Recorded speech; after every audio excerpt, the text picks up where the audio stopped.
le syndrome des amours passés.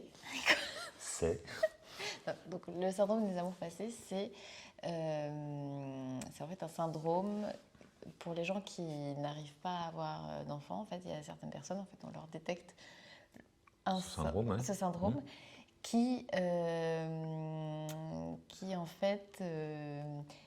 j'explique super mal. C'est un blocage psychologique, si vous voulez. C'est un blocage psychologique qui Oui, empêche mais ça ne se certains règle couples. pas par des séances de psy. Non, mais c'est un blocage psychologique qui empêche certains couples d'avoir des enfants. Voilà, et ça se règle en recouchant, en refaisant le chemin, l'historique sexuel de chacun. En recouchant avec tous ses ex. Recoucher avec tous ses ex, voilà. Cinévox. On peut dire le truc de base quand même. Quoi, notre métier? Non, non, mais disons qu'il y a un léger écart entre nous, entre Rémi et Sandra dans le couple sur le nombre d'ex. Ouais. Voilà. Et donc on va dire qui, je pense, il y en a un qui a beaucoup. Moi j'ai quand même beaucoup plus d'ex que Rémi. Ouais. Après c'est un couple, on se dit là, souvent on se fait la réflexion, on se dit en fait ils sont balèzes parce qu'ils parlent quand même beaucoup. Et c'est des situations tellement touchy et tout ça, en fait, ils arrivent l'un comme l'autre à beaucoup parler de leurs sentiments, de ce qu'ils traversent et pour essayer d'aller de l'avant. En fait, c'est un couple qui parle, quoi. Je trouve vraiment pertinent et hyper actuel, en fait, toutes les questions du couple, mais jusqu'où on est prêt à aller pour avoir un enfant et tout ce qu'on sacrifie et aussi qu'est-ce que c'est la propriété du corps, le lien avec les gens. Ça parle beaucoup de liens. Ouais, c'est ça. Ça parle beaucoup de comment on rentre en relation, je crois.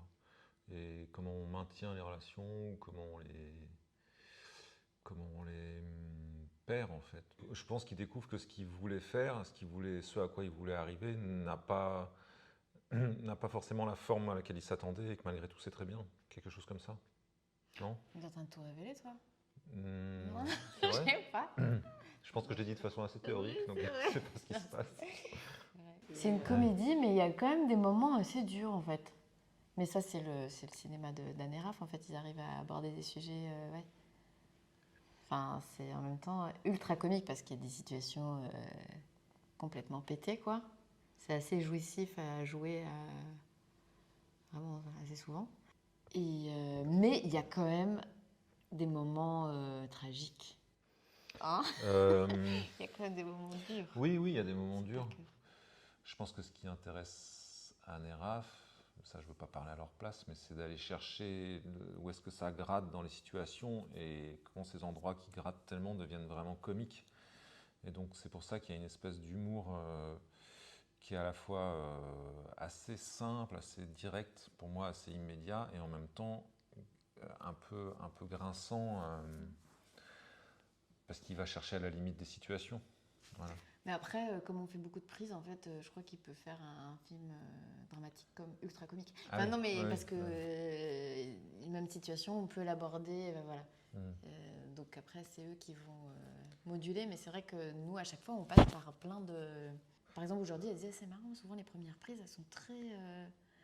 là, aujourd'hui, il y avait un truc très lourd et très triste, en fait. Et puis après, puis d'un coup, ça va, je sais pas, il y a quelque chose qui va disjoncter, partir en grosse comédie.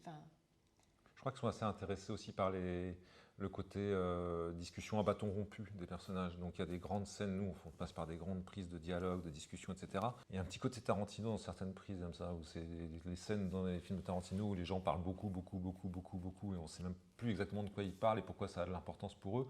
Mais en revanche, on suit leur chemin de pensée, leur logique. Quelque chose comme ça, donc il y a quelque chose comme ça vraiment avec la parole, quoi. Il y a vraiment un comique de situation, mais il y a aussi souvent un comique verbal, quoi.